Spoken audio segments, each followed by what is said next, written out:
Hi everyone. In this video I will be demonstrating process models 14 and 15 using SPSS, and in particular we will be testing for moderated mediation for a model with a single moderator variable and parallel mediators. Now before I get started, I do want to mention that underneath the video description you will find a link to the SPSS data file that I'll be working from in this presentation, so you can download a copy of the data to follow along. You will also find a link to a PowerPoint that will contain a lot more detail than I'm going to cover in this video, so be sure to download that PowerPoint to learn more. So before we open up SPSS and begin running our analyses, let's consider several conceptual models so that we can better understand what's going on when we are using process models 14 and 15.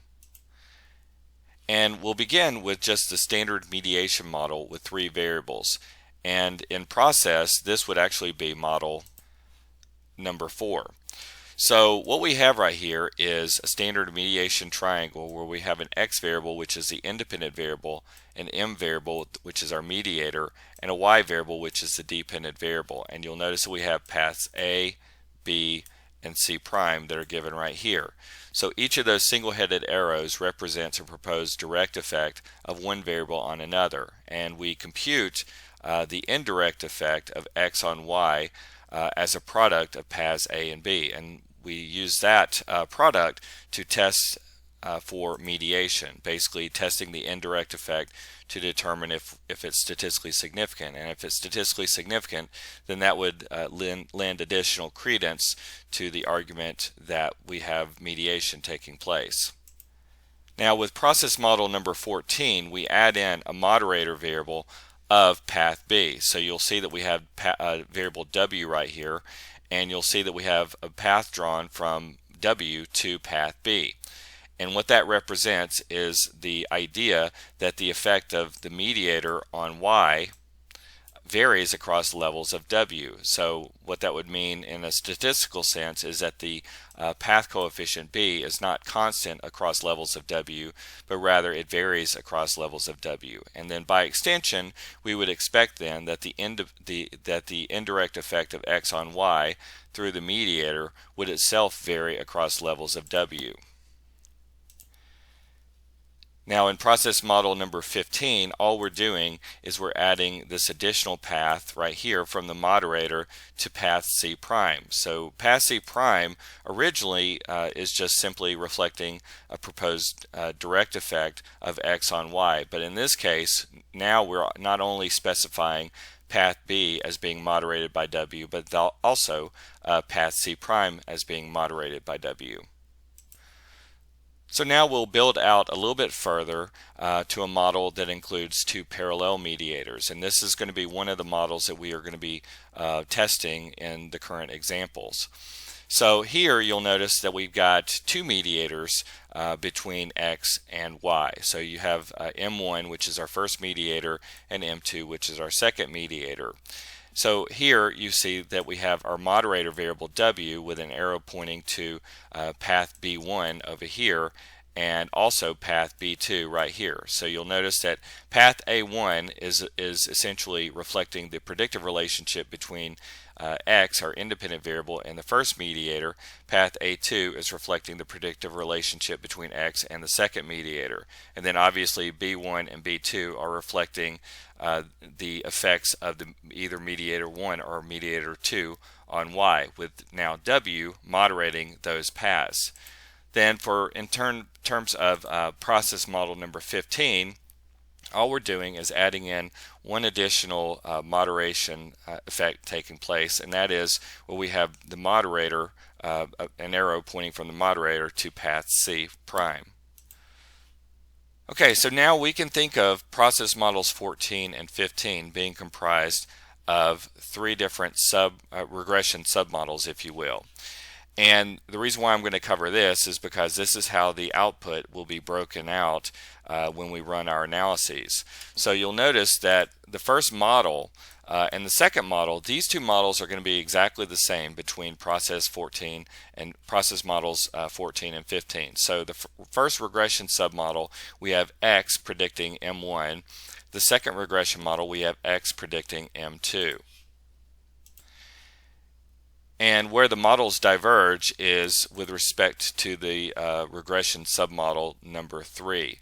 So with model number 14, that third regression model includes X, M1, M2, W, and then the path, basically the moderation of M1 by W taking place. And then we also have the moderation of M2 by W. So these terms right here, these are interaction of terms that have been created for our third regression submodel.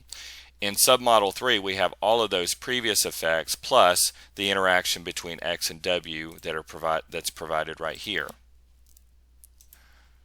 So that is basically the difference between models 14 and 15 from a conceptual standpoint. And I do want to note too that although I have not drawn in correlations among the exogenous variables in our model or the independent variables in these models, they are implied. So for our demonstrations in this video, we're going to be using data from Zhao et al. On the relationship between anxiety and burnout among Chinese physicians, a moderated mediation model. So just keep in mind though that the analyses are for example purposes only and do not necessarily reflect the author's original scoring of their variables or the model being tested. So for our first example, we will be running an analysis using process model number 14. And so briefly, in terms of the variables in our model, we have burnout as the X variable, we have positive coping as M1, negative coping as M2, and anxiety serving as our Y variable, and neuroticism serving as our variable W. So neuroticism in this case is going to be proposed as a moderator of the effects of positive coping and negative coping on anxiety. So here I've opened up SPSS and we'll begin running our analysis. So we're going to go to Analyze, Regression, and then we'll go down to Process. I have 3.5 by Andrew Hayes. And now what we'll do is we will specify the model. First off, we'll click on Model Number and scroll down to Model Number 14 right there. Then we're going to move our burnout variable to the X variable box. We're going to move our anxiety variable to the Y variable box. We're going to move positive coping and negative coping to the mediators box, and we're going to move neuroticism to the moderator variable W box right here. Under options, I'm going to select generate code for visualizing interactions. I'll go ahead and select pairwise contrast of indirect effects.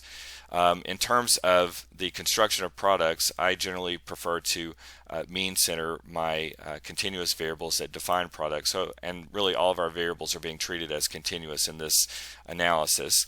And then where it says probe interactions, you'll see it says if P is less than 0.10, I'm going to leave that default on and select conditioning values for -1 standard deviation from the mean, at the mean, and +1 standard deviations from the mean on our moderator variable. So this is going to be useful for obtaining our simple slopes tests. So next we'll click on Continue and then on OK, and so it takes a couple of seconds to run. And now we have our output. So briefly, let's just kind of look at the general model information. It's model number 14. Our Y variable is anxiety. Our X variable is burnout. Our M1 and M2 variables are positive and negative coping respectively. And then we have neuroticism, which is our moderator variable. So the first regression, as I had mentioned before, involves regressing positive coping onto the burnout variable. So you'll see right up here we have the dependent variable given, which is positive coping. Our predictor is burnout right here. So it's just a simple regression. We have a negative regression slope that's given, and we have statistical significance. So basically burnout is a negative and significant predictor of positive coping in that model.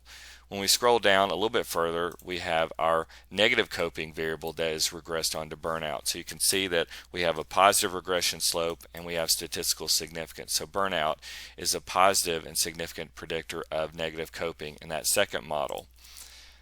Then when we scroll down a little bit further, we have that much larger model where we have anxiety that's regressed onto burnout, positive and negative coping, neuroticism.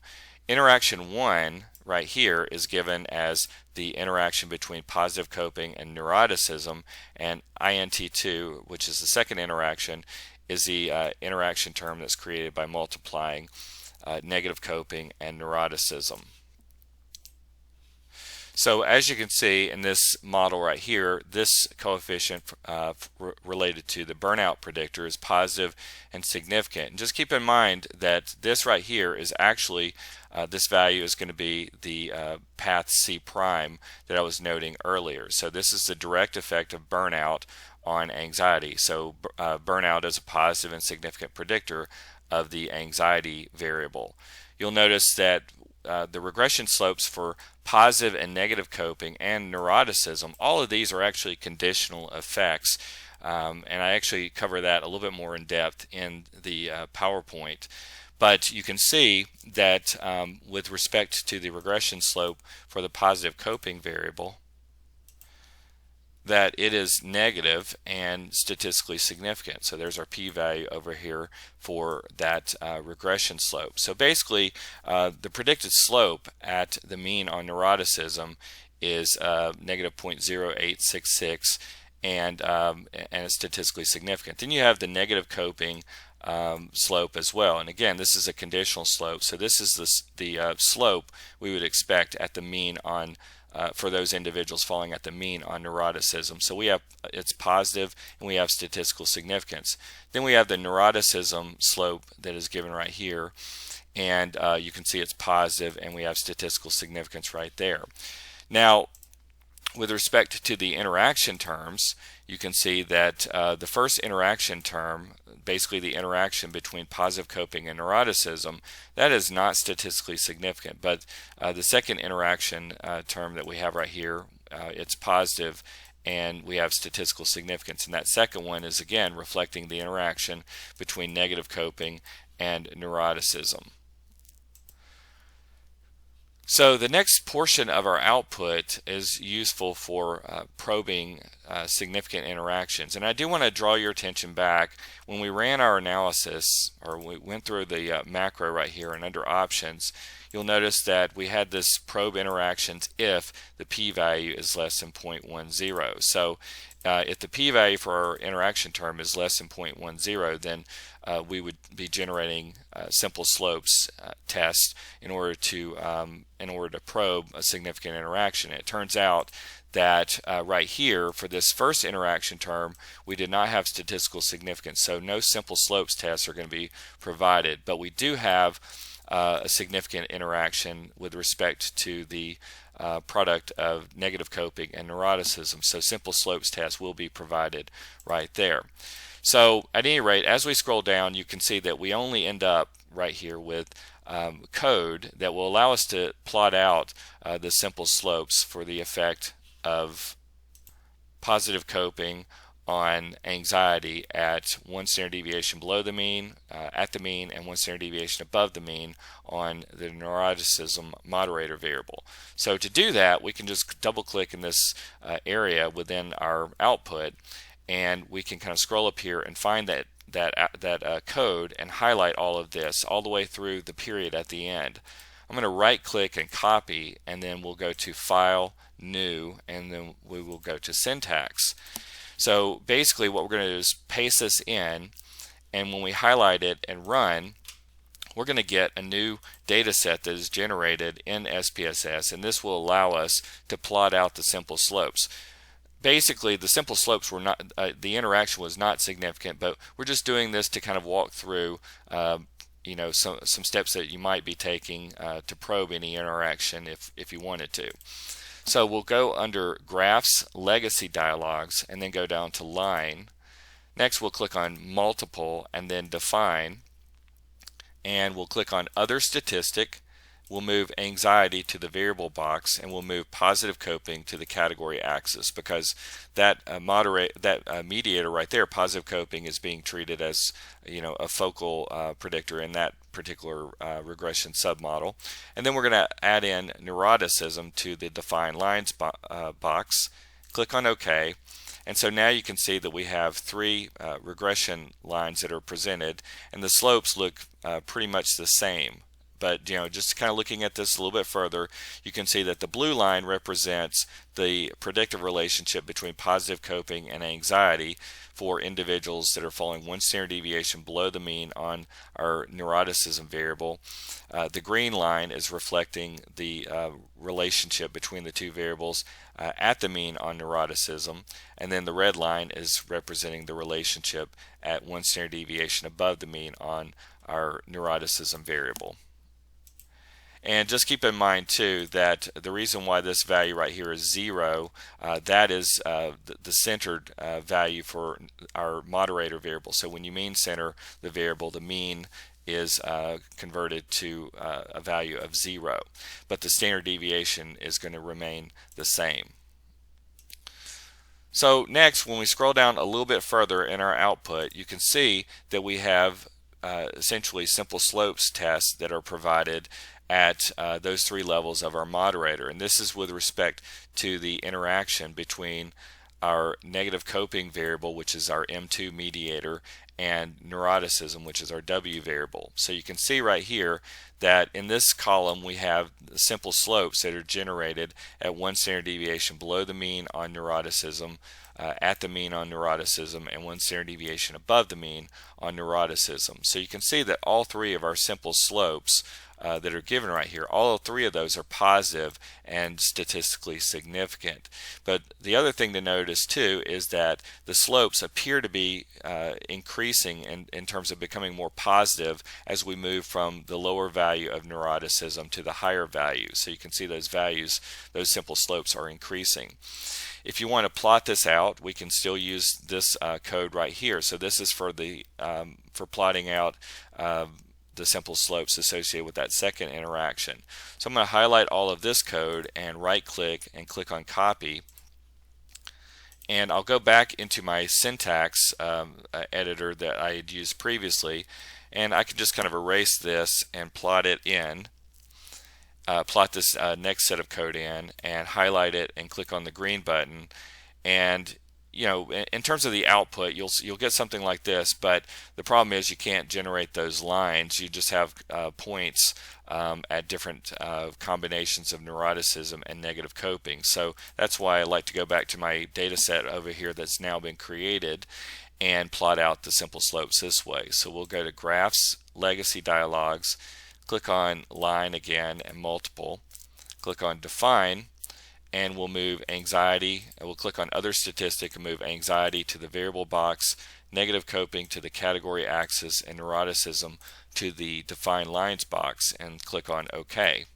And so now you can see that we have our slopes at 3 different values on neuroticism. So again, the blue line is reflecting 1 standard deviation below the mean on neuroticism, the green line is reflecting at the mean on neuroticism, and the red line is 1 standard deviation above the mean on neuroticism. And you can see those slopes, all 3 of those are positive, but you can see that the slopes are becoming increasingly pronounced as we move from a low value on neuroticism to a higher value on neuroticism.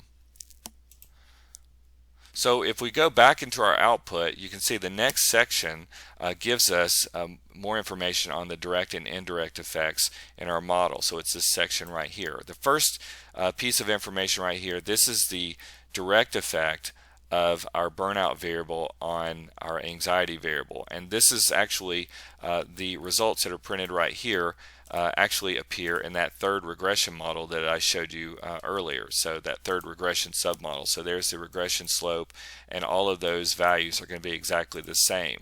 So that is the direct effect of burnout on anxiety. The next section gets into our test for moderated mediation and potentially probing that effect. So first off, you'll see right up here that we have indirect effect, and the first piece of the output we have burnout to positive coping to anxiety right here. So if we are wanting to test for moderated mediation, which was the main objective of this video, you can see that we have in this area of our output the index of moderated mediation. So the index is quantifying the degree of linear moderated mediation that is taking place. Now we test that out for statistical significance using a percentile bootstrap confidence interval, and so we're using a 95% bootstrap confidence interval. And so basically the null hypothesis is that the index of moderated mediation is 0, and the alternative hypothesis is that it's non-zero. So if 0, which is the null, falls between the lower bound and the upper bound of our confidence interval, then we would conclude that there's no evidence of moderated mediation. But if 0 falls outside the lower and the upper bound, then we would reject the null and conclude that there is evidence of moderated mediation, at least with respect to our first mediator up here, which is positive coping. So you can see that 0 falls between the lower and the upper bound of our confidence interval. So we would conclude then that the neuroticism variable is not conditioning the indirect effect of burnout on anxiety.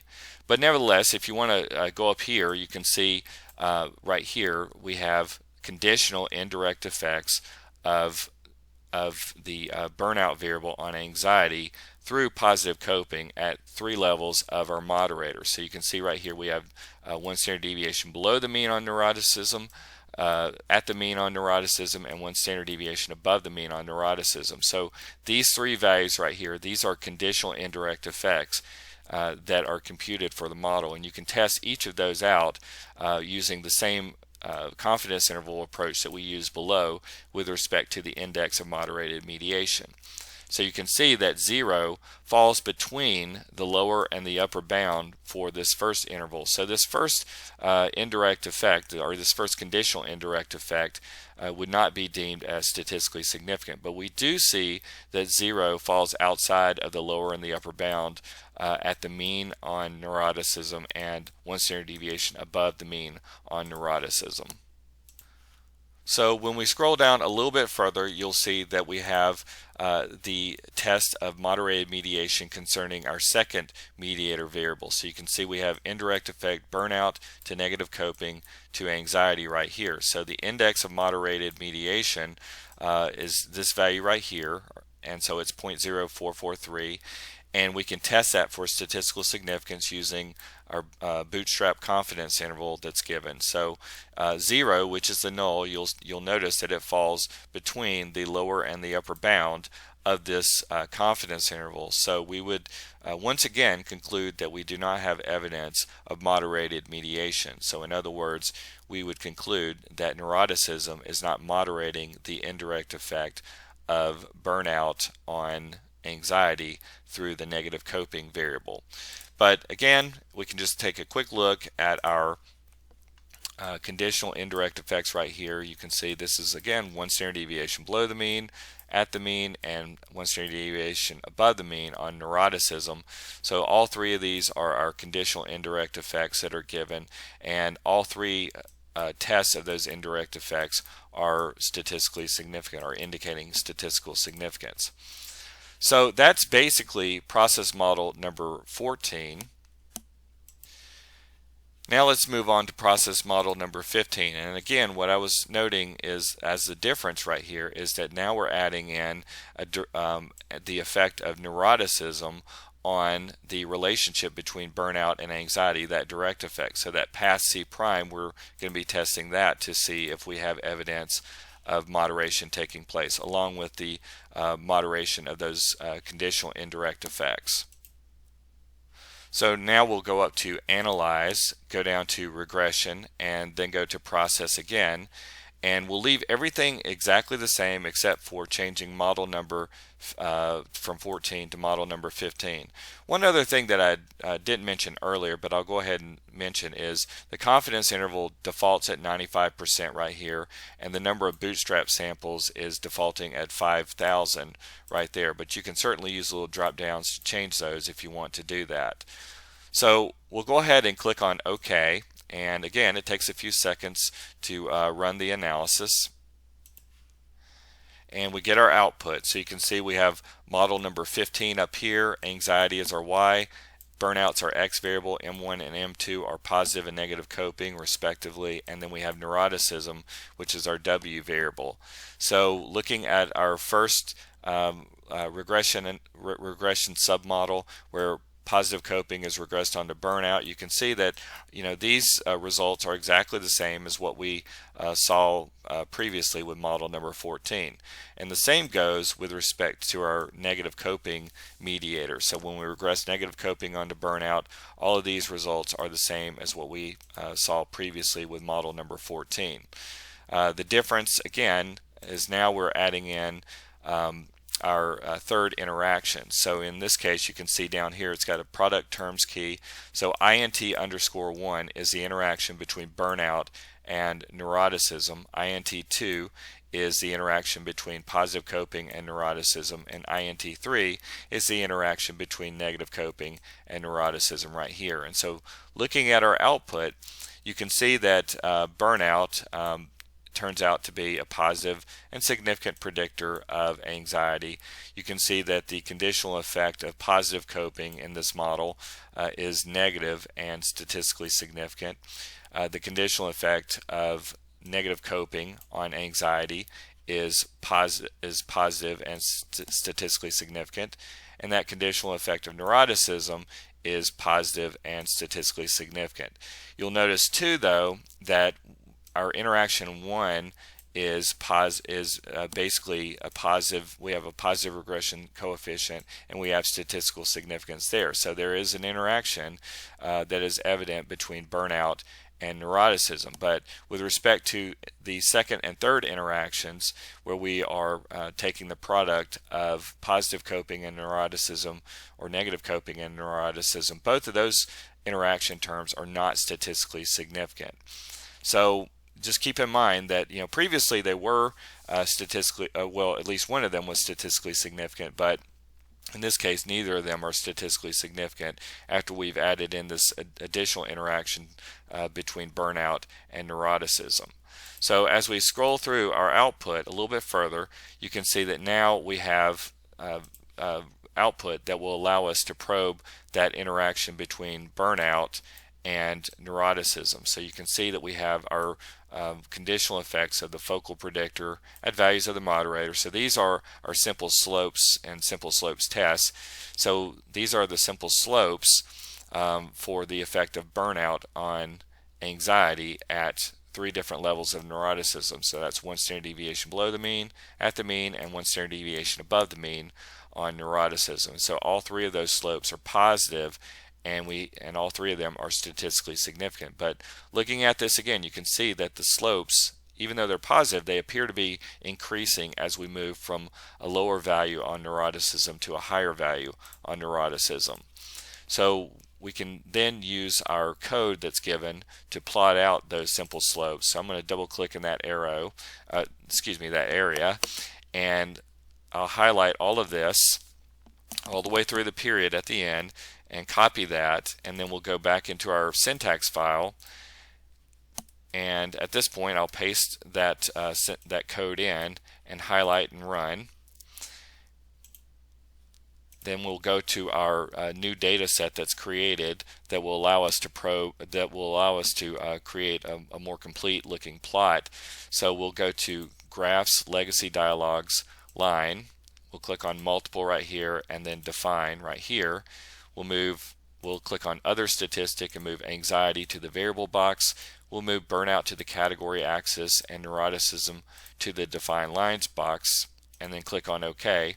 And so you can see right here that the relationship between burnout and anxiety is positive across all 3 levels of neuroticism, but you can see that the slopes are increasing as we move from lower levels of neuroticism to higher levels of neuroticism. So this is 1 standard deviation below the mean on neuroticism. This is 1 standard deviation above the mean on neuroticism. So as you can see, we also have code for those other 2 interactions if we wanted to plot those out, but I'm not going to bother in this demonstration. So next, you can see in terms of our output with respect to the direct and indirect effects of X on Y, Now we have basically conditional direct effects of x on y. So these are the conditional effects of burnout on anxiety at 1 standard deviation below the mean on neuroticism, at the mean, and above the mean. And you'll notice that all of these results right here are going to mirror or be exactly the same as the results that we had up here that are given in this table. So there's really nothing new that's being offered at that point. All of those values are going to be exactly the same. As we scroll down a little bit further, you can see with respect to the looking for whether we have moderated mediation, you can see our indirect effect, burnout to positive coping to anxiety, the index of moderated mediation, that here's the value that's given, and you can see that 0 falls between the lower and the upper bound of our bootstrap confidence interval. So we don't have evidence of moderated mediation taking place when we are testing the indirect effect of burnout on anxiety through the positive coping mediator. We do see that all three of the conditional indirect effects are positive, and we also see that all three of those are statistically significant. When we scroll down to examine the next indirect effect through the mediator negative coping, so there's burnout to negative coping to anxiety, you can see once again with the index of moderated mediation, it's positive, but again not statistically significant in this case. So we have no evidence of moderated mediation that's taking place. We see that all three of our conditional indirect effects are positive, and all three of them are statistically significant. Okay, so that pretty well rounds out our demonstration of process models 14 and 15. And I do encourage you once again to download a copy of the PowerPoint. As I said, there's a lot more detail in those PowerPoints than I could provide in a timely fashion in this video. So I do appreciate you watching, and you guys have a great day.